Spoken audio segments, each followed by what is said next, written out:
加拿大中文電台新聞及公共事務部製作2013 BC 省選特輯。大家好，我係吳凱婷。今日開始1連5日，我哋會同大家介紹5個戰況比較激烈嘅選區。咁今日呢，首先就同大家講下最多華人參選嘅選區——列治文中區。列治文嘅華裔人口佔整體超過40%。咁今屆呢，就有好多華裔候選人揀喺列治文中區參選，包括係省自由黨嘅屈潔冰、省新民主黨嘅黃運榮、獨立參選嘅羅錦添，同埋 BC 保守黨候選人陳慧平。咁而綠黨方面就派出 Michael Wolf 應戰。咁究竟選民最關心嘅係乜嘢呢？我哋見到有好多賊啊，入你間屋度偷嘢，跟住呢，你又唔能夠去打佢。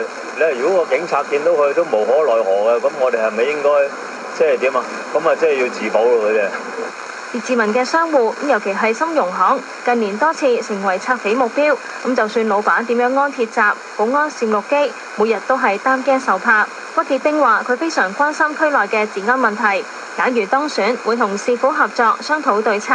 上任咗之後呢，一定會同市政府呢大家去合作商討，睇下點樣可以呢就將列治文中選區嗰個治安呢就搞好。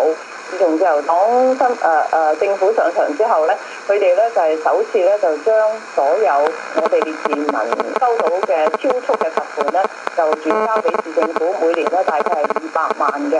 咁呢一筆撥款呢，就幫到市政府去增強警力。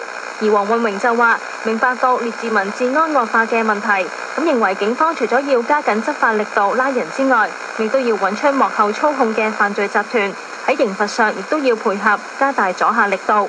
陳慧平就承諾會將治安問題放喺優先位置，亦都認為應該增聘識得講華語嘅警員。咁而擔任皇家騎警22年嘅羅錦添就話，會致力增加輔警同埋義工，開辦少年警訊同埋不同語言嘅講座。咁同時亦都會爭取成立快速應變小組。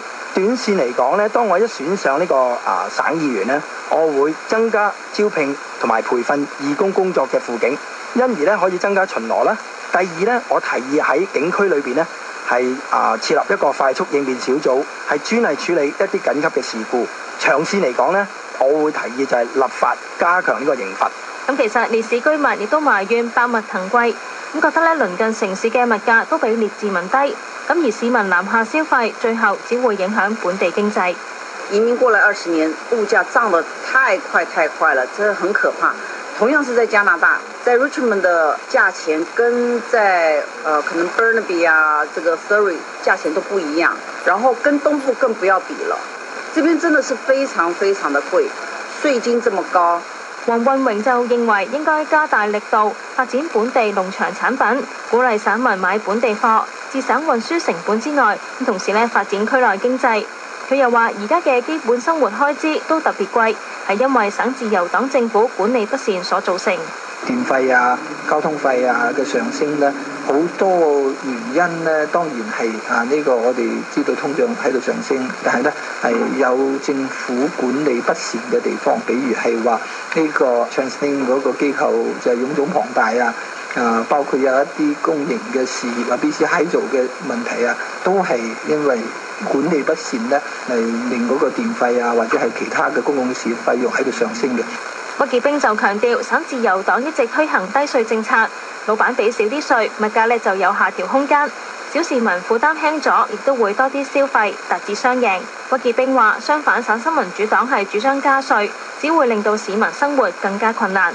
咁而羅錦添就話：通脹係全球經濟問題，難以控制，但係政府可以增加省民嘅購買力，包括減稅、提高內需、吸引外資。咁相信省民嘅消費信心增加嘅話，對本省經濟亦都係有利。陳慧平就批評其他政黨只係以既得利益為先，忽略咗對草根市民嘅補貼。